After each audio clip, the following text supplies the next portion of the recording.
Okay. So first of all, before we start, for any parents with kids in shidduchim, this is the shidduch invitation. It's for invitation.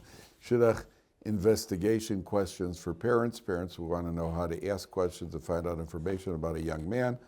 There are 50 questions here, which will help you to ask penetrating, direct questions to leave the person on the other end with no choice but to give you the answer and the information that you're looking for. These are available on PayPal for $12 at Dovid B. Kaplan. B as in baseball, basketball, badminton, and busted bridges in Baltimore. Okay, we're good. Let's go. Yesterday we were talking about the Kiddush, and we're talking about how you have to, a Kohen who is resistant to divorcing his wife, a Kohen who is resistant to divorcing his wife, take Chumashim, guys, everybody should have a Chumash. The Kohen, page 674. Kohen is resistant to divorcing his wife, so then you have to force him to divorce her. That's what we said yesterday. Okay. Now take a look at Perek Chaf Aleph Pasuk. We spoke about Perek Chaf Beis Pasuk Chaf. We're skipping on ahead now. We had spoken also about Kohanim who come to the Beis Hamikdash and they have to be physically in shape and not anything strange. That's what we spoke about yesterday. Okay. Perek Chaf Beis Pasuk Chaf talks about korbanos. And the korbanos on page 678, towards the bottom of the page, pick it up, Pasuk Yud Zayin. Vaydaber Hashem al Moshe Lebor. Daber al Aaron vel Bonav vel kol bnei Yisrael v'amarta aleihem. Speak to Aaron and his sons, all bnei Yisrael. Ish mi beis Yisrael bin ager bi Yisrael asher yakriv korbono l'chol nidran l'chol nidvosa asher yakriv l'Hashem. Any man who brings an offering for his pledges or his donations, la'ola.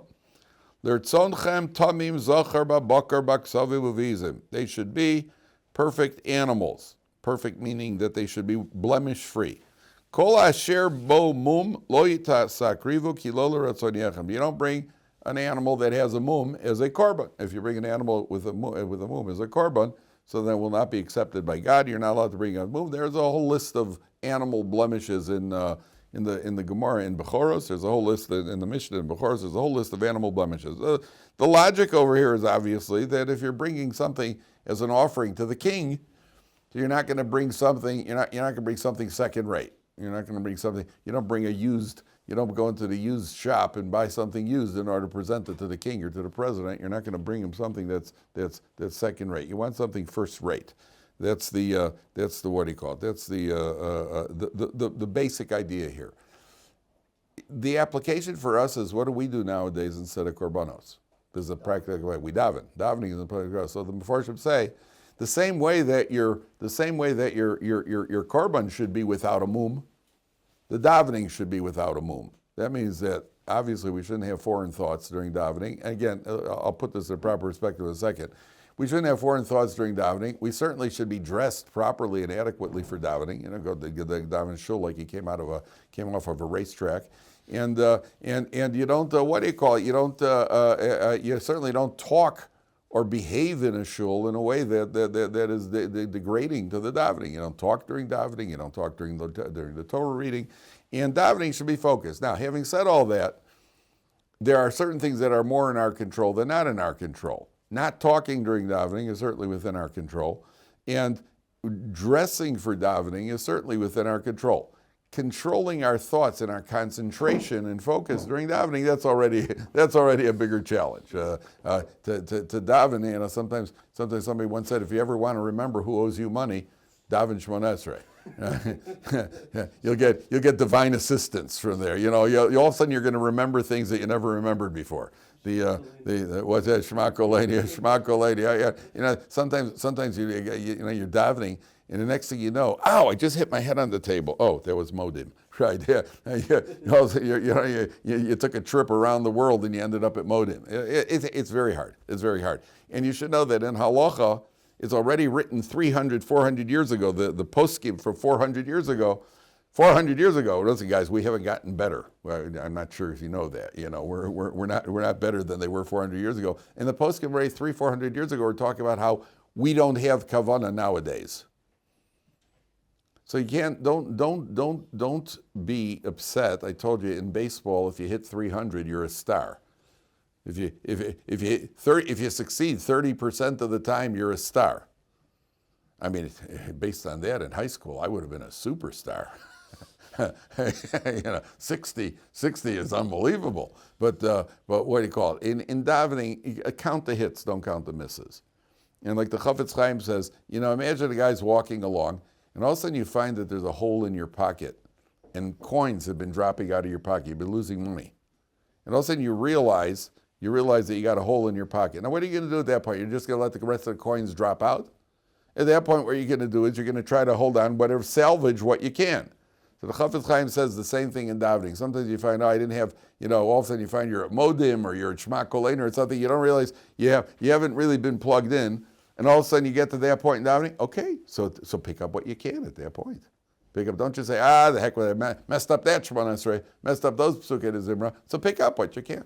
Pick up what you can. That's the attitude. But certainly the things we can control. That's why there's a halacha. It's not mandatory, but it's certainly very, very highly recommended that one should have two coverings on his head. That's the idea of wearing a hat during davening. Either a talus over the head or having a hat over the head besides the yarmulke. That one should have, that does not count as a double covering. That does not count. A yarmulke with lining does not count as a double covering. But that's part of the idea, is that if you would go before a king, how would you dress if you went before a king? If you went before a king, you would, you'd go and you put on your best suit, you put on your best hat. Okay, if a guy doesn't wear a hat ever, so you wouldn't wear a hat in front of the king. But in the old days, a gentleman wore a hat. All over the world, I've just seen pictures of baseball games from the 30s and 40s.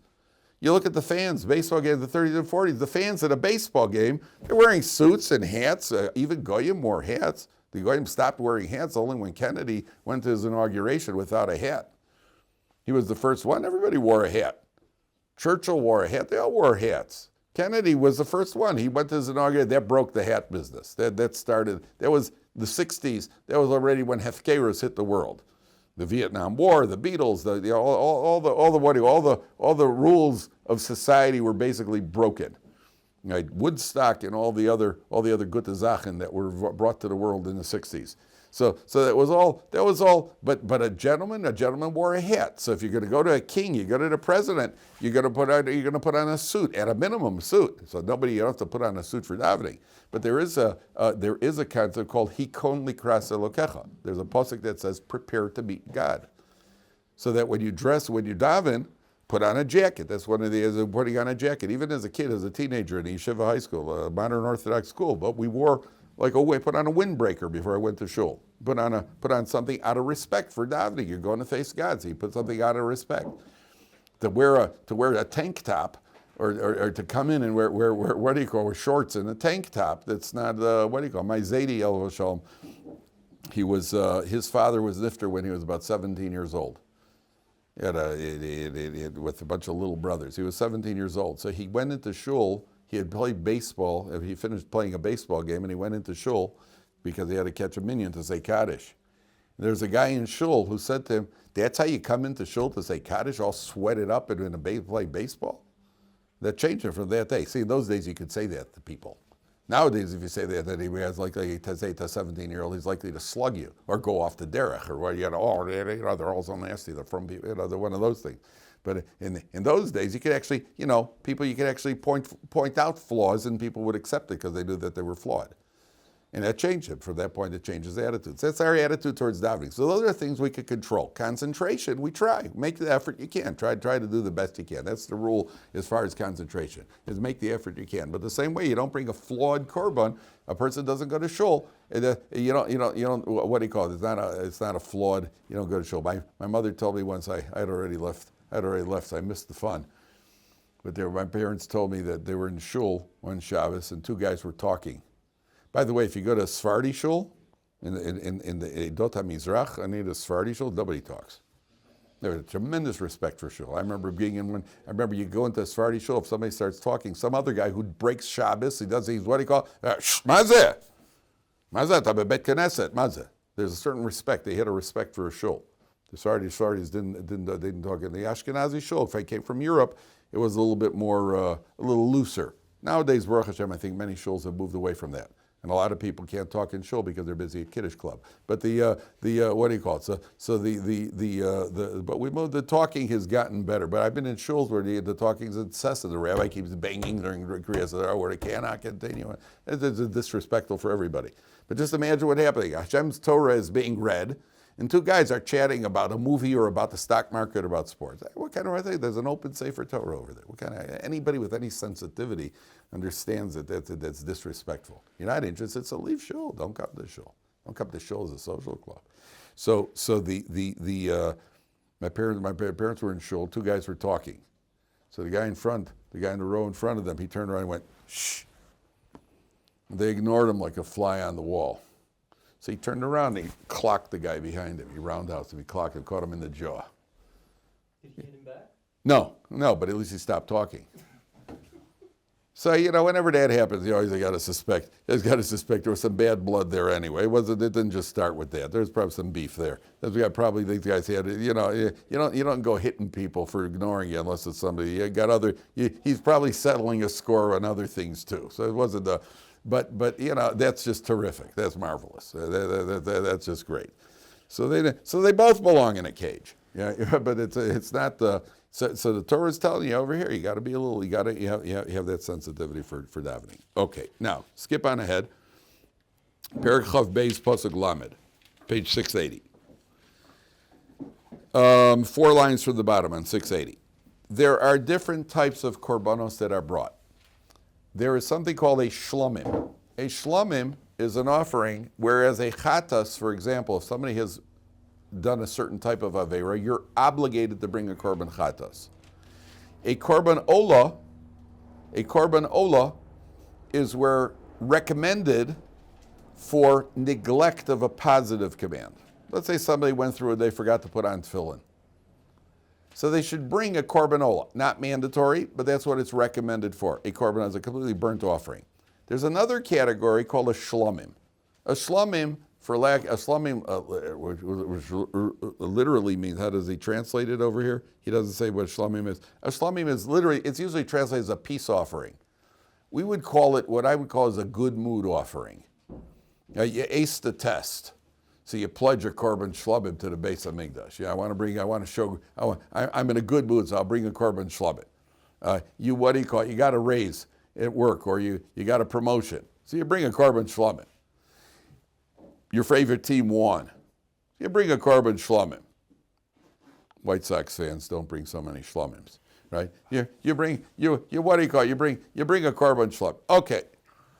Then there's something called a korban todah. Now, a korban todah is it's a subcategory of a shlomim. What is a korban todah brought for? Generally, for somebody who has been in a life-threatening situation. That means he survived an illness, he got out of prison, he crossed the desert, and he survived the desert, he crossed the body of water. That's somebody who brings, and he pledges a korban todah. He was in a potentially bad or life-threatening situation, and the word todah means what? Thanks, gratitude. It actually comes from the Hebrew word hoda'ah. What does modeh b'miktsas mean? What's a modeh b'miktsas? Huh? To admit part of it. We don't call it modeh b'miktsas. It's not something who said partial thank you. What's the connection between todah, which we call in modern Hebrew, thank you? What's the connection between that and hoda'ah, which is admitting? Well, you have to admit that something was done for you. Correct. Excellent, Avi. Excellent. In order to say thank you to somebody, why is it that we train kids from the earliest, say please, say thank you, say the nice man gave you a balloon, say thank you. Why are we training kids to say that? Okay, we train kids because we don't want people to think that we're boors. That's why we train kids. But why do you expect to be thanked? To recognize that. I want to know that somebody recognizes what I did for him. You gave somebody a ride, the guy gets out of the car and he doesn't say anything to you. Well, you don't recognize I just did something for you. Shkoyach, yeah, we'll get to shkoyach in a second. Yeah. Don't say shkoyach, or you'll have to deal with me. Don't say shkoyach, right? And don't say tiskila mitzvahs. The bane of my existence. Don't say tiskila mitzvahs. What is tiskila mitzvahs? You should merit to do many mitzvahs. And people say tiskila mitzvahs. You know what that means? You know what that means? Well, I did you a favor and gave you a ride. I have now earned your blessing. And I've merited to get a blessing from you. And had I not given you a ride, you wouldn't have ever given me a blessing. Saying tiskila mitzvahs is not thank you. Thank you means I owe you one, bro. Tiskila mitzvahs just means now we're even. You gave me a ride, I gave you a bracha. Don't give me your brachas, give me a thank you. You want to say thank you, tiskila mitzvahs, that's fine. But don't say tiskila, guys leave Ohr Somayach. Guy leaves the yeshiva, comes to become about tshuva, he goes home, his mother gives him supper, and he says tiskila mitzvahs. And his mother is, what happened over here? I raised this kid polite, now he speaks Aramaic at me. What's going on here? What tiskila mitzvahs? Don't say shkoyach. Shkoyach means get off. Shkoyach means don't bother me. It's like bli neder. Yeah. Do you mind moving the chairs out of the room? Can you do this later? Can you move all the chairs out of the room? Yeah, bli neder. Yeah, I know what bli neder means. Bli neder means they'll be right where they are tomorrow, exactly where they are today. That's what bli neder means. My brother told me once he was in the yeshiva, there's the Arab maintenance man. So he says to the guy, hey, Musa, we need some towels over here by the bathroom. He goes, bli neder. Yeah, he also, he learned in yeshiva. He knows exactly what bli neder means. Yeah. What does it literally means? What? What does it literally mean? Bli neder? I'm not, I'll do it, but I'm not making a neder to do it. That's what it means. That's what it literally means. Figuratively means take a hike, Jack. That's what it means figuratively. So the connection between todah and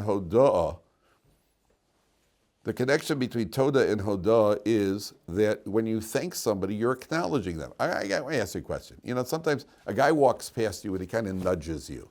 Just happened to brush past you. It happens once in a while in Israel. Right? Somebody brushes past you and doesn't say, excuse me. Does that bother you? Yeah. Did it hurt? No. So what's the problem? So he didn't say, excuse me, so I brushed you, so what? The answer is, because what I'm feeling when you brush me and you don't say something, what you've done is you said you are insignificant. That's what you've done. You brushed me and you didn't even bother to apologize. That means I don't exist. In your eyes, I don't even exist. Nobody wants to feel that they're insignificant. Nobody wants to feel they don't exist. That's why it didn't ever happen to you. You get a slap on the back and you turn around and it's a good friend of yours. All of a sudden it doesn't hurt anymore. Isn't that interesting? Because it didn't hurt that much to begin with. It depends who hit you. It depends who hit you. I've hit my sons harder playing around with them than I have when I potch them. But when I potch them because I'm upset or because they did something wrong, they cried. When I'm roughing around with them, they never cried. I cried. They didn't cry. Why? Because it's not the thing, it's what's the surrounding it. And if a guy brushes past you and doesn't say, excuse me, you've made a statement. By not saying excuse me, you've made a statement. You are insignificant. I had a woman just the other day, a young lady, they're usually on the phone. So the whole world doesn't exist when people are on the phone. I was standing at the bus, and a young lady, and I was standing on the bus, I'm about to get on the bus, and she kind of cuts in. She didn't touch me, but she cut in ahead of me. I got on behind her. I said, hey, what happened to derech eretz over here? What happened to basic decency? I'm about to get, what are you cutting in? You're not going to get on the bus. There was no rush over here. What happened to basic decency over here? Now, I wasn't even insulted on a personal level. It didn't bother me on a personal level as much as what kind of behavior is there for a person? What kind of behavior is that? And she didn't say anything. I could tell she knew. She was too. What do you call it? She understood where I was coming from. I'm a little older than her, and if it would have been me, it'd be somebody else. But what kind of behavior is that? Some people get on a bus. You don't say hello to the bus driver.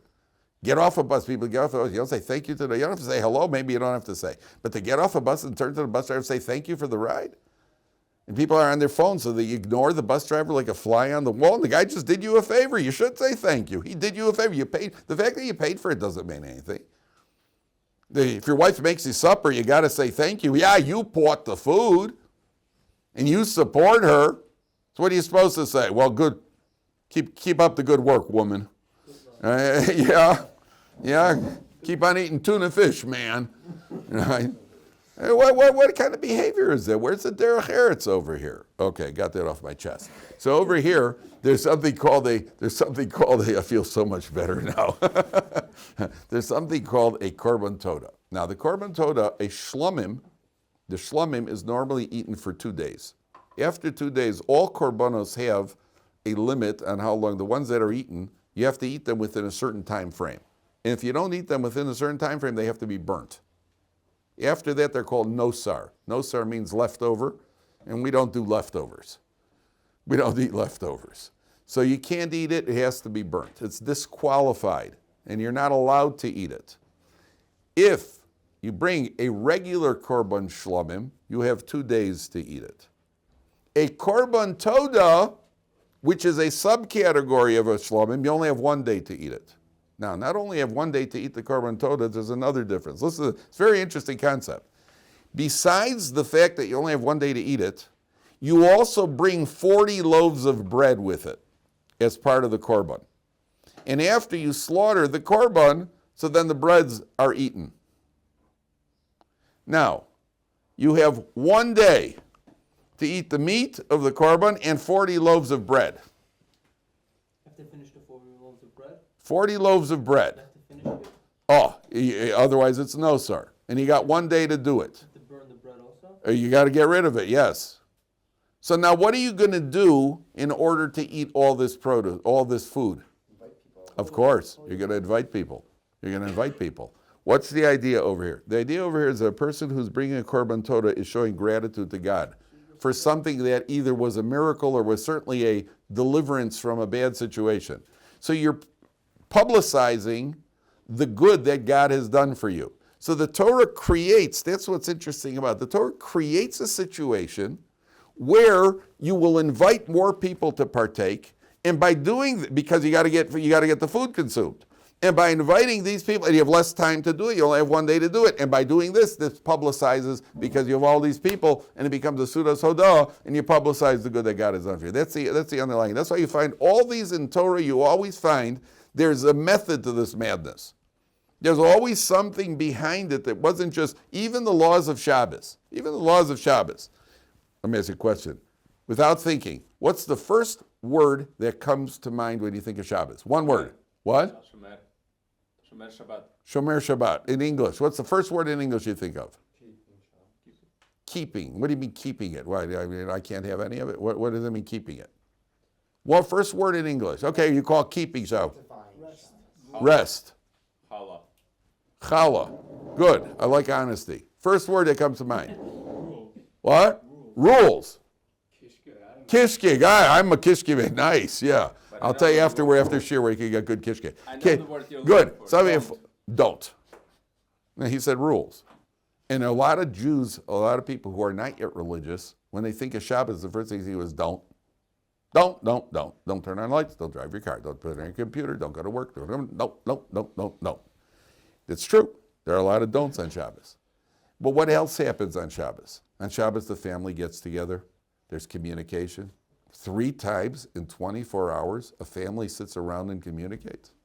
It's unheard of in the world at large. It's unheard of. 3 times in 24 hours, you sit at a table and communicate. Some of the communication is pleasant even. Right? But you sit for 3 times in 24 hours, you communicate.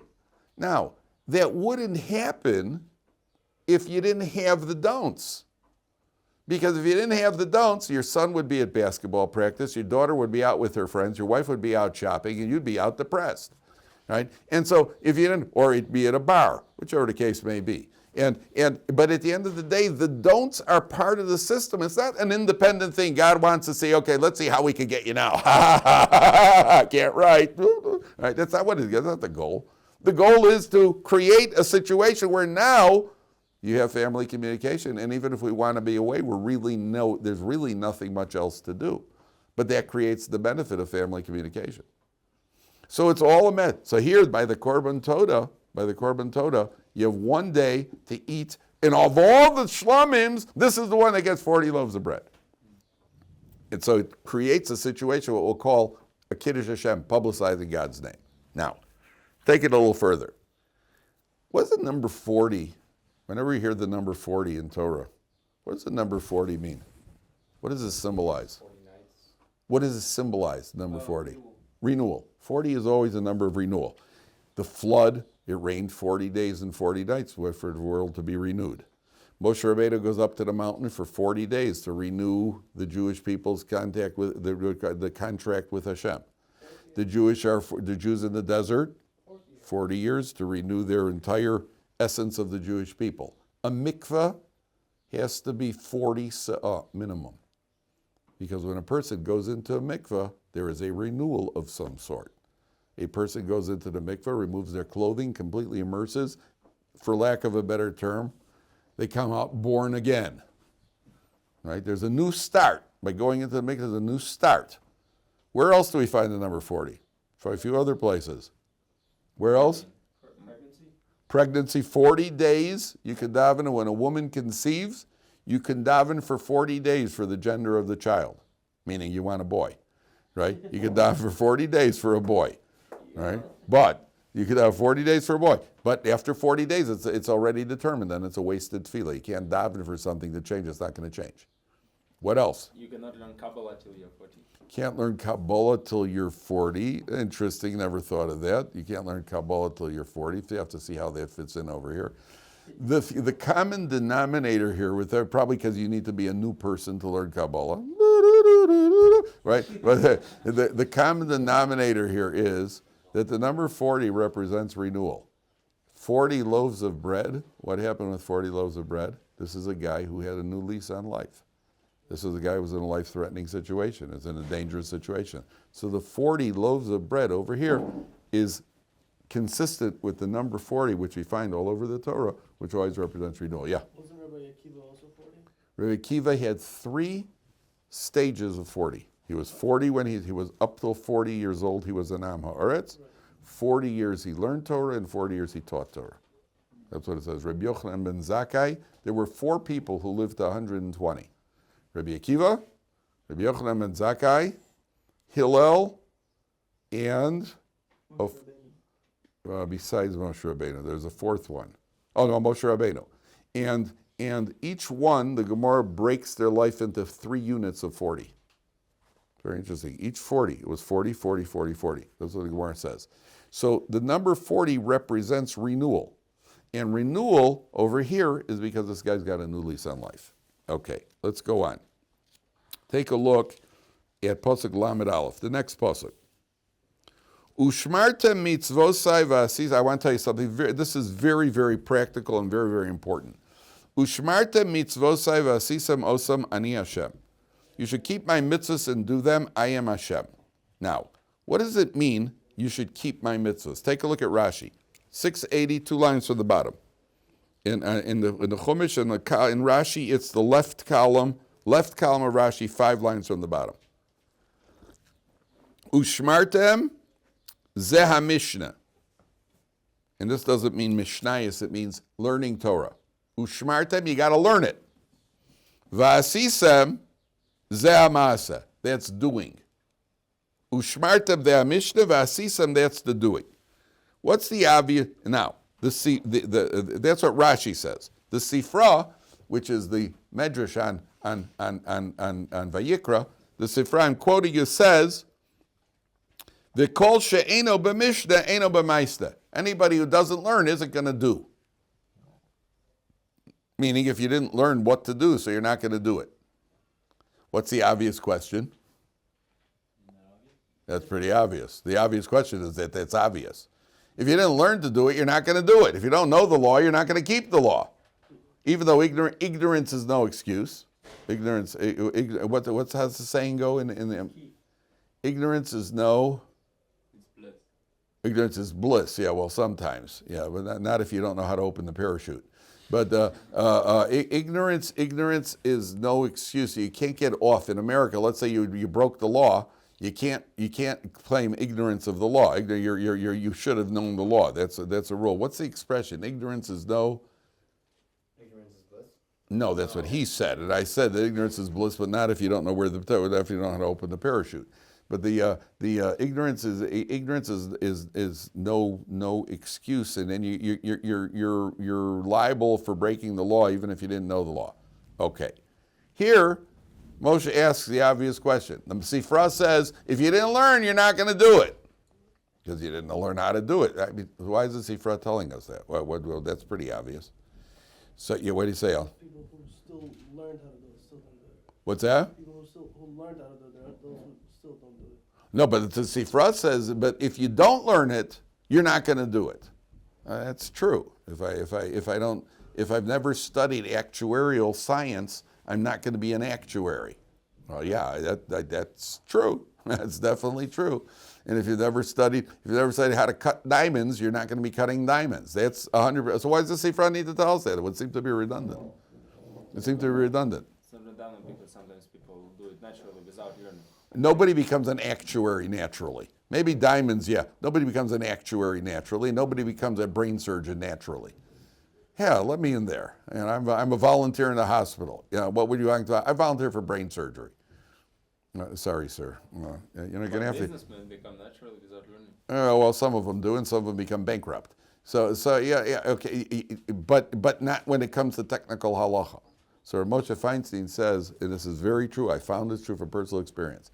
Even when you know the halacha, if you learn it again, let's say you're coming to Pesach, and you learn about searching for chametz and what to do with matzah and how to eat the matzah, you do it with a different enthusiasm. I know though, I've eaten matzah my whole life. I've kept Pesach. But each year, you review the laws. When you review the laws, you're more excited to do it. I know the rule. And there's generally a rule in life. If you're good at something, you usually enjoy doing it. I don't like doing things that I'm inadequate at. I don't fix things at home. I don't fix too much in the house. And there's a reason for it. I'm not good at it. I'm not bad, but I haven't you need a lot of patience. To fix a light fixture, you need a lot of patience. And my problem is, I could probably do it, but I can't bear the thought of spending an hour on something and then hitting that light switch and it still doesn't work.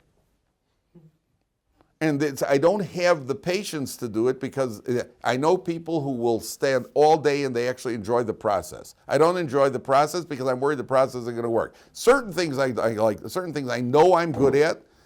I could clean out a drain because that I'm pretty good at. Taking that long thing, that snake, and cleaning out a drain. That I'm good at, not too complicated, and I know I'm going to succeed. I like taking out splinters. That was the only thing I did for the kids medically. I did the splinters because there's job satisfaction. Get a magnifying glass, got tweezers, get a little, what do you call it, a razor blade. You know, we're good to go. But when it comes to fixing things, and I don't have bad hands, I'm not bad at it, but I don't have the patience to do it.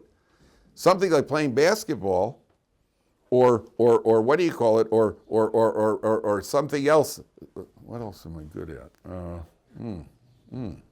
That's a problem. Playing basketball, right? So that I did a lot of because I was good at it, or relatively good. I didn't make it to the NBA, but I was relatively good. I enjoyed something I was good at. Something I'm not good at, I didn't enjoy doing. With halacha, sometimes oh boy, I got to go build a sukkah, go put up the I'm not sure what the laws are. Shake the lulav and esrog. It could be if you learn it, you become excited about it. When you learn something, you become like keeping the laws of Shabbos. Hey, wow, I can't pull that cucumber out of the salad we just learned about. I'm so excited not to do it because we just learned the laws of Borer. It works. It actually works. It actually happens that way. So Moshe Feinstein says that's what the Sifra is telling you. If you don't learn it, you're not going to do it. You're not going to do it with enthusiasm. Otherwise, you don't need to tell me. Of course, if you didn't learn it, you're not going to do it. You're not going to do it with the enthusiasm. Okay, now the main one I want to get to here. Take a look at Pasuk Lamed Beis. V'lo sechalalu es shem kodshi, do not desecrate my name. V'nikdashti besoch b'nei Yisrael, ani Hashem mikadishchem. Do not desecrate God's name. Now, you've always heard there's a concept of chilul Hashem, right? It's what a chilul Hashem. What's a chilul Hashem? You've heard of chilul Hashem, right? What do you think of when you think of a chilul Hashem? Desecrating Hashem's name. By doing what? Give me an example. Jew tricking the other guys in business. A Jew tricking the other guys in business. Ah, what a chil Hashem. What a Jew, the world sees what a Jew looks like. That's how a Jew behaves. That's what we call a chil Hashem. Take a look at Rashi. V'lo sechalu Hashem, because you look at the first thing Rashi says. Pasuk Lamed Beis. 5 lines from the bottom. Lavor al dvorai mizidin. Lavor al dvorai mizidin. To transgress God's laws intentionally. That means a guy who intentionally eats pork is a chil Hashem, even if nobody's around. And by the way, if you do a mitzvah, and we'll see this is the flip side, if you do a mitzvah for no reason, other than because God said to do the mitzvah, that's called a Kiddush Hashem. And if you avoid an Aveira for no reason other than God said not to do it, that's a Kiddush Hashem. Then it works only in front of people. 1 second, we haven't gotten there yet. First, there are degrees over here. Before anything, realize this is included in the category. People think of a Kiddush Hashem as doing something nice in front of people. And by the way, there's a misconception by Kiddush Hashem. People think that Kiddush Hashem is in front of Goyim. Yeah. Wow, the Goyim, so what a Kiddush Hashem. The biggest Kiddush Hashem is in front of Jews. In front of Jews is the Kiddush Hashem. It's also sometimes the Kiddush Hashem in front of Goyim. But Rabbi Miller said a very penetrating insight. When a Jew does something, and the Goyim see, and they go, wow, Jews are so special. What's really going on in your heart? Remember, Victor Miller said, I know, and it said, certainly going on in my heart. What's really going on in your heart? You're thinking about Hashem at that point? Or you're thinking about, see, we're not like you. Exactly. That's right. In front of Jews, I can't say I'm not like you. So to do it in front of Jews is the bigger Kiddush Hashem. When we do something in front of Goyim, in my heart of hearts is just to show us, see, we don't put people in ovens. How do you like that? We do nice things. That's really what's going on in my heart of hearts. They cut their fingers. That's really going in the heart of hearts. Right? Whereas when in front of Jews, that's also a Kiddush Hashem. 1 second. Continue with Rashi. Mimashma shenemar lo sechalalu. From the fact that the Torah says, don't desecrate. Ma talmud lomar v'nikdashti. What does it mean, I should be sanctified? I mean, if you don't desecrate, you're sanctifying, right? Says Rashi, Misor atzmecha v'kadesh shemi. You must give up your life to sanctify God's name. That is the Kiddush Hashem. And then Rashi goes on to say, that's specifically in front of 10 people, in public. Now, what that means is like this. A goy tells a Jew to worship idols or he's going to kill him. What's the halacha? He has to die. He has to die. Whether 10 people, 1 person, doesn't matter. There are opinions that not in front of 10, if it's not in front of 10 people, the halacha is, for the big 3, you got to give up your life under all circumstances. Now, there's an interesting concept here. When it comes to Kiddush Hashem and Chilul Hashem, number 1, it's relative to the person. The Gemara says, one of the Amoraim say, if I would walk 4 amos without Torah and tefillin, if people didn't see me studying Torah, that's I've desecrated God's name. Well, you can't walk 4 amos. You can't. If you see a guy in Ohr Somayach, or you see a guy in the Mir Yeshiva, and you see him on the street, you're on the street, Chil Hashem. Well, you can't breathe? The answer is, you create a station for yourself. Each person creates a level for himself. And if you see a big rabbi doing something that for an average guy is okay. Remember I gave you the example of eating a submarine sandwich. What's wrong with a sub sandwich?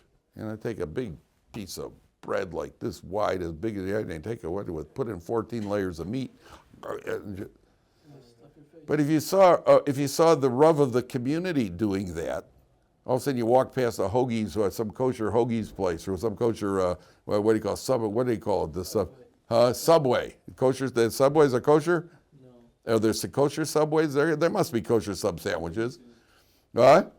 There used to be kosher Subways. Kosher. And you see the Rav of your community, the community rabbi, and he's sitting in there. And that's a Chil Hashem. You? If you saw a yeshiva guy in there, you'd be thrilled. At least he's not eating non-kosher food. But there's a level of expectation. It works on expectation. The Gemara says, I think it was Rav said, if I go into a store and I buy meat and I don't pay on the spot, I buy on credit, that's a Chil Hashem. because people will suspect that maybe he's not going to pay. So they go, what's wrong with buying on credit? Rav says he's holding himself to a higher standard because he's Rav. So Kiddush Hashem and Chil Hashem are often relative. Now, the most basic level of Kiddush Hashem is that a person gives up his life. He dies, al Kiddush Hashem. That's the most basic level of Kiddush Hashem.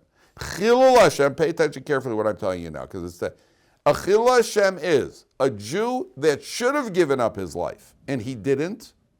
The Goy is holding, the anti-Semite's holding a gun to his head, says worship idols, and the Jew worships idols, that's a Chilul Hashem. He's not liable for the death penalty, because he did it under duress. He was forced, but it was a Chilul Hashem. He was supposed to have been given up his life. Now watch this. Take a look at Rashi. Rashi says, at the end of the Rashi here, 4 lines from the bottom. Pay attention, this is a fascinating concept. 4 lines from the bottom on 680 in Rashi. Left column of Rashi, 4 lines from the bottom, last 2 words. If you find it, please show the person next to you. It says Rashi, Ukeshehu moser atzmo, when a person gives himself over to die, yimsor atzmo almanas lamus. He has to give himself over on condition, he has to expect to die. Shekola moser atzmo almanas hanes. If he gives up his life, if he's ready to die, but he's hoping for the miracle, he expects the miracle to take place, ein osin lones, the miracle will not take place. What do you mean, Rabbi? Everyone hopes for a miracle when they're about to die. Oh, says Rashi, not like you. Shekain, it's a machlokas between you and Rashi. Shekain matzinu bechananya mishal va'azarya shalom masru atzman almanasas. Hananya, Mishal, Azariah gave up their lives, not expecting the miracle, and therefore the miracle was done. So, you're asking a good question. Most people who are, the Goy, the anti-Semite's got the gun, or he's about to push the Jew out of the airplane if he doesn't worship idols, and the Jew's hoping like, come on, trampoline, be there. Come on, trampoline, be there. Or he's hoping, come on, gun, jam. Something. You're hoping for the miracle. Okay, that's natural, isn't it? 1 second. Is that natural? You're saying it's natural. Says the Sfas Emes, that's why the miracle won't happen. If you're doing an unbelievable mitzvah by being willing to die. It's the biggest mitzvah, Kiddush Hashem, no one could come near you in the world of truth. You're doing an unbelievable mitzvah. But you're still within the natural world. Why? Because the most natural thing for any human being is to want to stay alive. If you transcend that, and you actually get to the level where you're not hoping for the miracle, you're not thinking about a miracle, I'm ready to die. At that point, the miracle could take place. Why? Because the miracle is beyond nature. You've gotten beyond nature, and therefore the miracle is beyond nature. And by the way, you can't psych out Hashem. It doesn't work like, okay, I'm not expecting the miracle. I'm not expecting the miracle. Where? I'm not expecting the... No. Did you hear me up there? I'm not expecting the miracle. No. It doesn't work that way. It has to be 100%, not 99%.